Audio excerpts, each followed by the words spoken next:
Dear students, today we'll be discussing employee training, which is in Unit 3 of Human Resource Management, KMBN 202.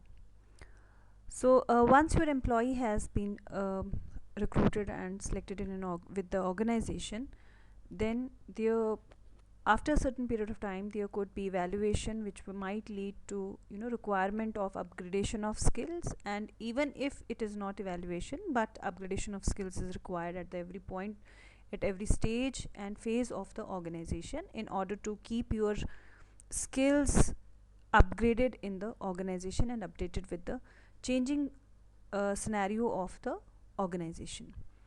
So, training refers to the process of imparting skills, and which is an attempt to improve current or future employee performance by increasing our employees' ability to perform through learning, usually by changing employees' attitude or increasing his or her skills and knowledge. So, training is, as you see by the definition, that it is imparting specific skills. That means those skills which are required to perform your current or existing job, so as to have improvement in current or future employee performance for the same particular job, and which increases employees' ability to perform through learning. And learning is always specified by the change in employee's attitude, and which helps him in increasing his or her skills and knowledge. So, if we talk about the purpose, that why should organizations invest heavily on employees training, because this is the after compensation or salary of as an investment on the HR. Training is the second important investment area of an organization, which organizations invest in for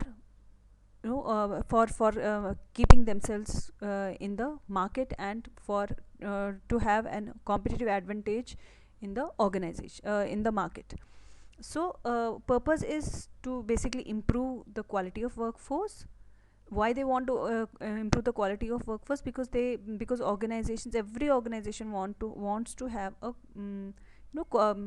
competitive advantage. As in the beginning I said, that human resource is the only resource that is not, you cannot replicate it.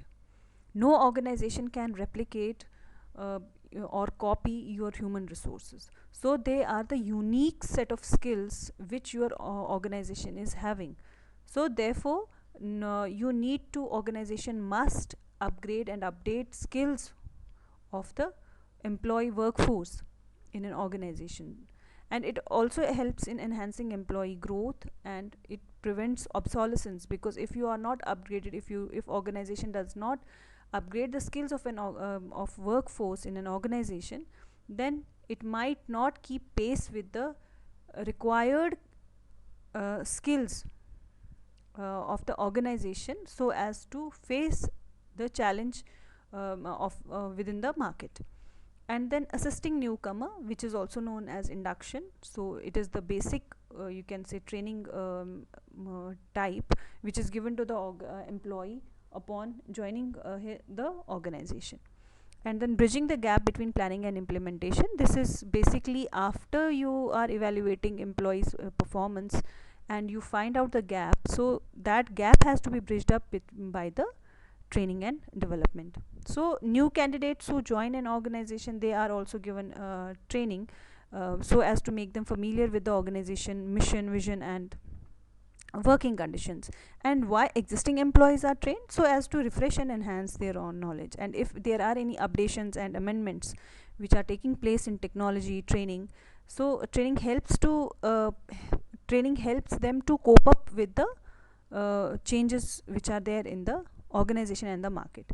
And when sometimes promotion and career growth becomes important, training is given so that employees are prepared to share the responsibilities of the higher level job. So training needs can be assessed at three major areas. One is organization as the whole, and job characteristics and the need of the individuals. So when we talk about say objectives, So again, individual objectives, organizational objectives, functional objectives, and societal objectives. Individual objectives because it is upgrading your individual employee skill set, and organizational objectives, as we have already discussed, that it your organization does not would not like to be stagnant with the same set of skills. So it requires updation in skills in the entire workforce of an organization so as to meet organizational objectives. And functional objectives, especially if when we talk about technical trainings, when we talk about work specific training which helps you in the particular, performing a particular functional task. And then finally societal objectives, which is being, you are because as a whole, when organizations focus on the updation of the skills, it is not only the skills which is being updated in the workforce, but you are somehow contributing to the whole skill set of a nation, and which will help in the societal growth of of a country, of a nation. So your whole country will be benefited if organizations are going for training and development in a very systematic and specific manner. Then we have importance, relevance of training. We know that training, it improves morale of the employees, because when employee is updated, he knows that a person is having required skills to perform a particular job. It not only improves the morale but the confidence of the employees in performing that particular job. So there could be less chances of accidents, because when a person knows how he has to perform a job, so there are fewer accidents, and less supervision is required for that employee. And updation always enhances the chances of promotions over the others. So because you are not only competing against yourself, but you are competing at the organization, at the departmental level as well. So organizations would like to promote those employees who are having those set of skills which are required in the future, which are fulfilling the requirements of the next level of job. And obviously it will increase the productivity of the organization. So if we go by the training process, there are certain steps, as you can see. First is determining training needs of an employee, selecting target group, then preparing trainers, training packages, then presentation, performance, and follow-up and evaluation. So talking about the needs of the training, like why training, how do we know that a person would require a training? So first step of training, procedure in HR department, it identifies the number of people which are required to be put on training in the specific area in which they need training. So the maybe the age group of the employee, the level of organization. In some cases the employee may be totally new to the organization, so here in general introduction of training is required. And some employees may have problems in specific areas, so training must be specific. So that means you need to identify that why we need to give training to the employee. So training need analysis, when we say, it occurs at three levels. So organization analysis, then person analysis, and task analysis. Organization analysis, it goes with the examination of internal and external environment of the organization, maybe its human resources and the strategic objectives of the organization, to identify areas with the organization where training emphasis should be laid. Then person analysis, because ultimately it is a person who is working for an organization. So person analysis is very much essential, which helps in identifying that who in the organization will require training and for what purpose. So what is the existing skill set a person is having, and what exactly you want him to have in terms of skills, so as to perform the maybe current job or in the future. Then task itself, it dissects the job into different components and draws conclusion about knowledge, skill, and abilities and attitude of the employee. So the behavior which is needed to perform the job successfully in the present is also in the future. So you need to find out that if there is some like specifically training is given only when it is, person analysis. Person analysis means organization resources are supporting the person while he's performing the job. And task task analysis again is very important, because putting up right person in the right place at the right time is very important. If you are putting a person who is having a x set of skills on the job which does not require those set of skills, and then at the end you might end up claiming that a person is not fit for the job, therefore he requires training. No, because you need to analyze that whether the person has been selected for the specific position which he is possessing those skills or not. And then finally the task itself, right? Sometimes it might happen that skill is okay, your organization support is okay, but the task itself is cumbersome, but the task itself is not fitting into the skills a person is having. So organizations must analyze the training needs of an employee. Then selecting the target group. Now you, after analysis, after you have done the need analysis, then you need to identify what is my target group. So target group, you need to divide your employees based on the maybe the area of training, level in the organization, the intensity of training, age group. So you need to bifurcate your target, so that accordingly trainer is customizing the training module for the, or training packages for the trainees. So this will help trainers to get prepared. So once the employees have been divided into groups, so HR department arranges for the trainers. So trainers can be in-house or specialized from outside. So because while deciding the trainers, you have to keep the cost in your mind and the type of training which is required. Sometimes there might be there might be a situation where you may not find internal training apt for training the persons, because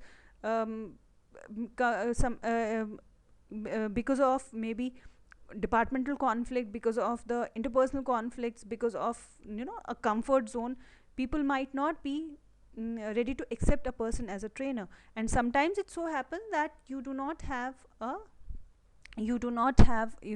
proper resources in terms of money, and you do not want to invest a person's time into the trainer as a trainer, because it hampers their normal routine working as well. So under those circumstances you might go for outsourcing the trainers, and you can target the trainers from the outside of the organization.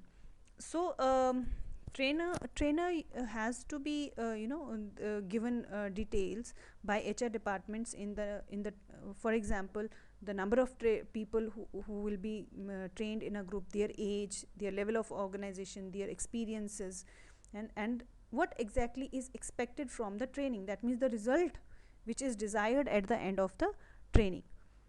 Then preparing training packages.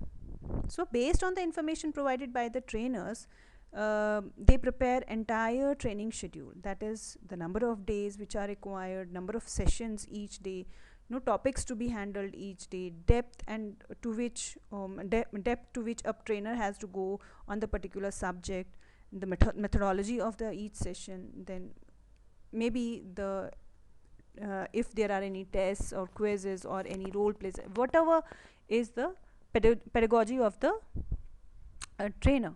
Then presentation. So training programs of by the trainer, it introduces himself and specifies the need and objective of the program, and then you actually starts the program. So presentation is the actually when training begins. It could be through slides, it could be through pictures, storytelling, it could be through discussions, whatever is the requirement of the say that particular area and training. So performance of each employee is tracked by the trained and necessary feedback is provided. And then we have performance. So at the end of the training program, the participants, they report back to their office or branches, and they might be asked to prepare a report of entire training program and what they have learned. So they start using whatever. So organizations generally, what they do, that if a person has been trained and he has been he's very comfortable in uh, presenting that knowledge what he has learned during the entire training program, so he might be told to train his own team members as well. So so, so that performance, and there has to be a remarkable difference before and after training, because it will help in evaluation of the training as well. Because if there is no difference, say before in an employee's skills or in performing the task before or after the training, then training, that means, has not met its objective. So performance has to be, there has to be a remarkable difference in the performance. So, and it might not be visible on the day one when employee comes back from the training, but eventually, eventually he might show the improvement in performance through the use of that particular training. And then finally, follow up and evaluation. So based on the employee's performance after training, HR department should be able to identify what is exactly how it has helped the trainee, and if there is any deviation, what wrong with the training program, then what are the suitable and corrective actions that should be made related to the training. Then there are various types of training. There are, when we talk about the training type of training, there are primarily or specific categories, specifically two categories: on the job and off the job. So on the job training takes place in a normal working situation, using actual tools, equipments, documents or materials that trainees will use when fully trained. And on the job training has a general reputation and most effective for generally vocational work. So there are popular type of training methods for on the job. One is apprenticeship training, simulation, job rotation, planned progression, understudy, coaching and counseling, junior board and in basket. And on off the job training, it takes place away from the normal work situations, and which imply that employee is not counted as a productive worker while these type of trainings take place. So off the job training has the advantage that it allows people to get away from the work and concentrate more thoroughly on the training itself. So this type of training has proven to be more effective in inculcating concepts and ideas. So off the job training methods, we have classroom method, vestibule, business games, committee, conference, reading and tea group training. When talking about apprenticeship training, it is basically the training which is purely a vocational training, which is given by the usage of small tools and equipments. For example, we have electrician, we have plumbing, we have a fitter. So all these type of trainings, because they work while they learn while they are working, so these type of trainings would come under apprenticeship training. Then simulation training is wherein you are you are exposed to the real life situation, real life working conditions, real life if machines which you are exposed to. For example, simulation, we have an ideal example for aircraft. Suppose pilot training is there, pilots are there. So pilots, they generally, when they are being trained, they are put on a simulator. So simulator has got the same mechanism as a real aircraft is having. And so simulation training helps them. Basically simulation training is provided for all those type of jobs which are involving very costly equipments. Therefore organizations does not want to take risk on getting those equipments damaged while training, so they go for simulators. uh, then job rotation we have already discussed in job design. Then planned progression is, you can say, a part of succession planning, where you know that you have to promote or you have to upgrade person to other position in a very planned manner. So planned progression, that means you are assigning him certain tasks over a period of time, so that by the time he is upgraded, his skills are updated, so you can move him to the next position. So again, it is on the job. He is being, given tasks, he is being given reports, projects, whatever, so while he is working. Then understudy, again, a person is working under a under an expert. For understudy, we have a very common example like lawyers. So generally, when a person goes for for practicing law, so he becomes understudy of a already experienced advocate. So you are working under an expert and learning simultaneously. Similarly, understudy in an organization, it could be under an expert. Maybe your boss could be your expert, your supervisor, any person. So you are working under him. Then coaching and counseling, again, you might have mentors in your organization, you might have coaches in your organization who are counseling you, who are coaching you for future level of jobs, and who are pointing out that what specific requirements, what specific skills you need to upgrade on, so as to fit in that particular job. Then junior board basically is the type of training which is being targeted to the you can say middle top employees, or top level managers. Junior board behaves exactly as a board of say board of governors or board of BOGs. So this is targeted to the top level managers. And in junior board, whatever comes to the whatever needs to go to the board, it first of all goes to the junior board. That means the employees or managers that you have identified will might act as board of governors in future. So it might go to the junior board and they might give their remarks, and then it will go to the senior board or the board. So they are learning, they are being trained how to get ready for higher, very very higher top managerial positions and top managerial goals. Then we have in basket again is online on the job type of training, wherein you have a person is having is being trained under an expert or a boss. Whatever comes to the boss for decision making, he directs it to the trainee. So as an in basket, whatever documents or whatever decisions he has to take upon, it goes to the it goes to the it goes to the person, it goes to the trainee directly.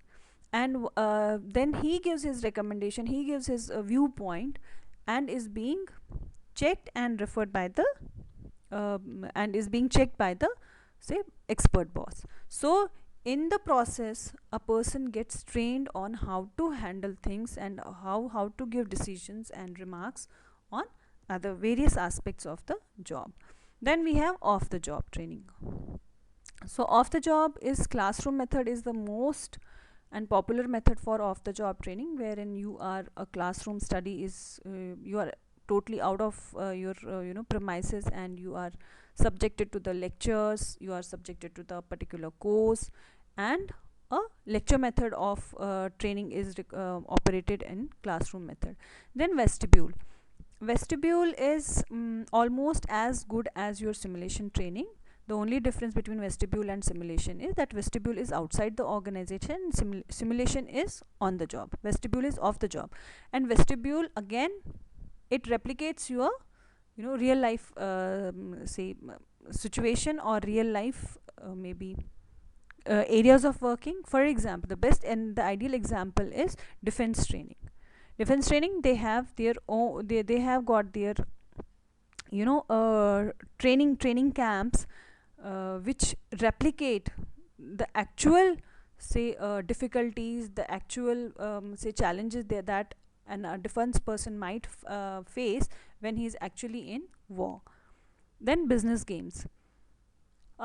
Business games again is for managerial positions, wherein they are given certain games which include taking decisions, which include taking, making their decision on on certain finances, financial related decisions, on people related, on marketing related decisions. So these business games, they hone their skills on decision analytical skills. Then most common is committee method. Committee, when you organizations form certain type of committees, and you are being exposed to various committee, basically is a group of people who are given a particular task, and they work on that task, and once the task is done, so committee might get diluted. Then conference seminars, again a very common common type of trainings, wherein a person gets updated information about the market, about the strategies, what others are using, what is happening in the market in and around the world, so as to have an idea. And it does not only help in getting idea, but also helps in networking, and to have a better insight that what other your competitors are doing, what how they are moving. And then finally, T group training. T group is training group training. Again, it is a small group, which is basically T group training focuses on the behavioral training part of the training, and it generally is limited to 7 to 8 members, and they are given a topic to discuss, they are given to maybe a case study to discuss, and the psychologist observes, and they are supposed to criticize on the critically bring in the points in the behavior, if the person is can gel with the team, if he is doing well, he can do well in the team. So T group training basically focuses on the behavioral aspect of the training. Then we have another important topic, that is career. So when we talk about career, so it denotes basically all the jobs that are held during one's working life. So it is viewed as a sequence of positions which is held by an individual during the course of his lifetime.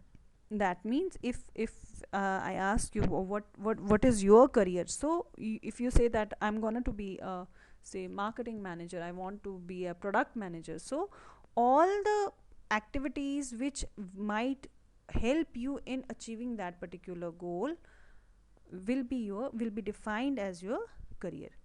And if we see over here that definition that has been given by Flippo, he's defined career as a sequence of separate but related work activities that provide continuity, order and meaning in a person's life. And what career planning means? When you plan, that means about your career, so it is an ongoing process through which an individual sets career goals, identifies the means to achieve them, that how he has to reach to that particular goal. The process by which individuals plan their life work is referred to as career planning. And career planning is a process of basically systematically matching career goals and individual capabilities with opportunities for their fulfillment. This is very important, that you need to introspect your own capabilities, that if whether my capabilities are matching with the goals that I have laid down for myself, and will there be sufficient opportunities which I might get to fulfill those career goals and objectives. So therefore you need to have certain you can say anchors, certain things, certain attributes, certain skills which will help you in holding towards that particular, say, position or goal for that specific time period. So therefore we have career anchors. What is anchor? Anchor is basically which helps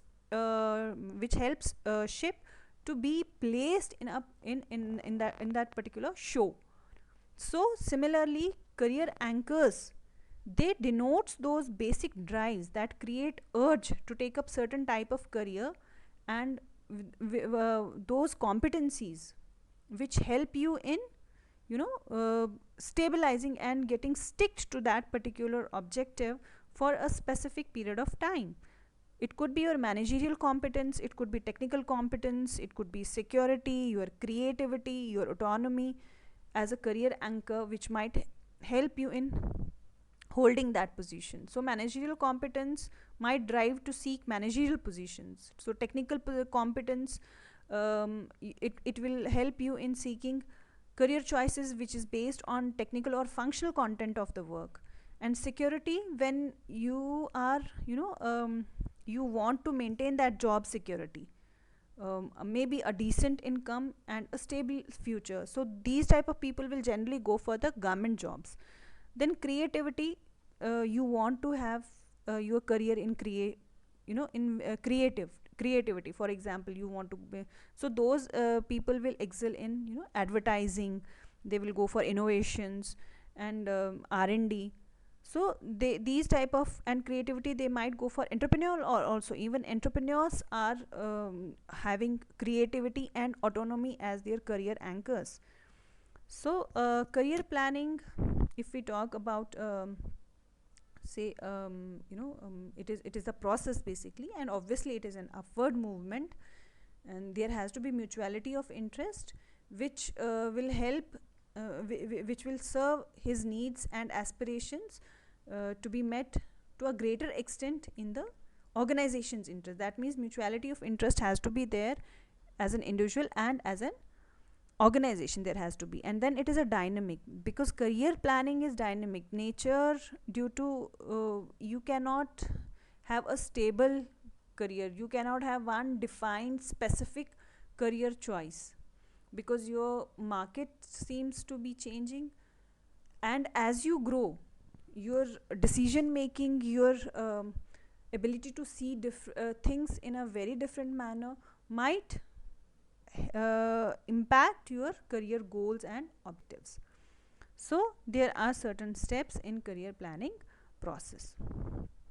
So first is self assessment, goal setting, academic and career options, plan of actions, and catch hold of opportunities. That means you need to, as I said, that you need to assess yourself, then you need to set goals accordingly, and move towards having academic options which will help you in achieving those career goals, and then finally catch hold of the opportunities which are available in the market. So which will therefore we have different phases in the career of an employee.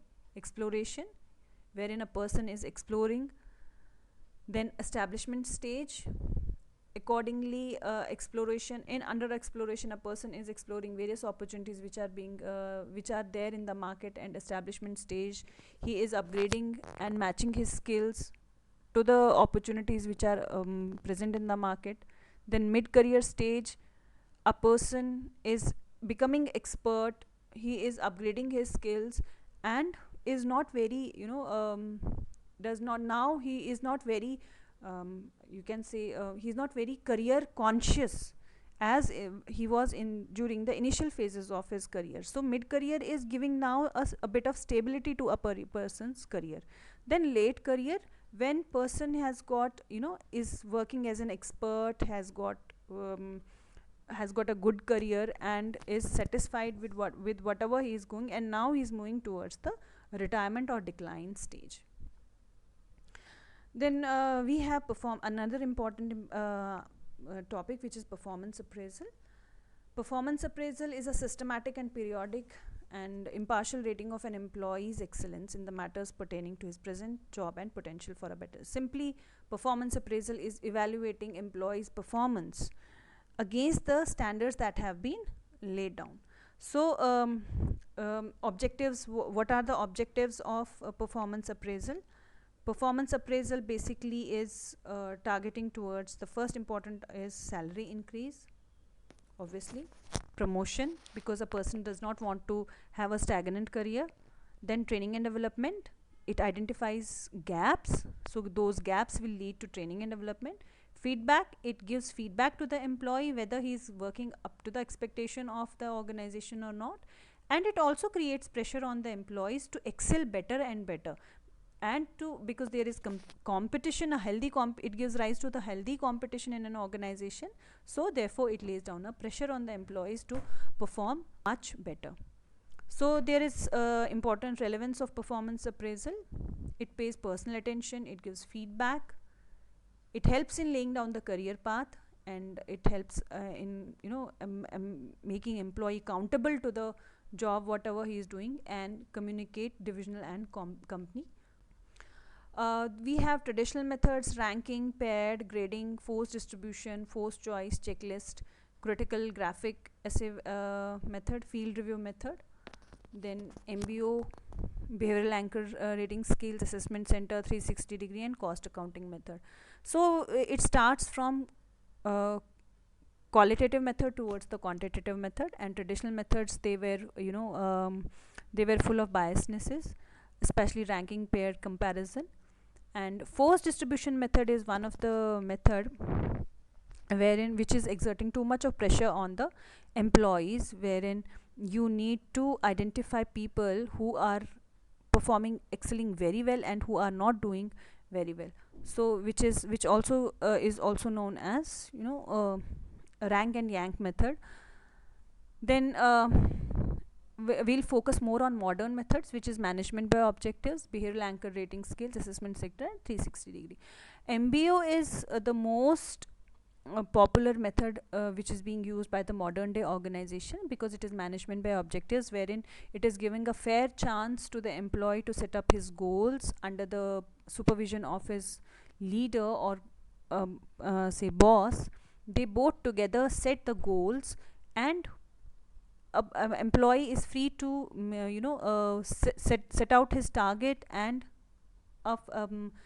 give a constructive feedback to the say boss, and the areas where he requires support. So MBO is basically a method where employee is set free to attain his objectives. Objectives are being pre-decided by both employee as well as his boss, and then accordingly time frames are set in, wherein a person is supposed to report back to the boss with the say any deviation. So it is a proactive measure rather than reactive measure. So behavioral anchor rating scales, they basically focus on behavior, wherein behavior is measured against the scales. Then we have assessment centers, targeted again to the higher level of managers. Then 360-degree appraisal, where a person is being evaluated by each and every person who he is directly related to. For example, he might be appraised, he might be evaluated by his boss, by his colleagues, by the customers, and self-appraisal as well. And then finally we have cost accounting method. Cost accounting method is wherein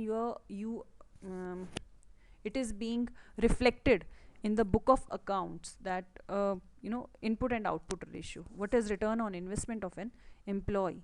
So these are certain methods of performance appraisal. And performance appraisal process, you need to establish certain standards against which you are going to compare or measure the employee's performance. So those standards need to be communicated to the employee, and then against that you need to measure the actual performance, that the standards and say targets that have been laid down, whether he's actually performing or not. And comparison will lead to either deviations or lesser gap, right, or evaluation and feedbacks. And then accordingly you need to take decision on the corrective actions if there are any deviations, and if there are no deviations, then further potential that potential has to be identified.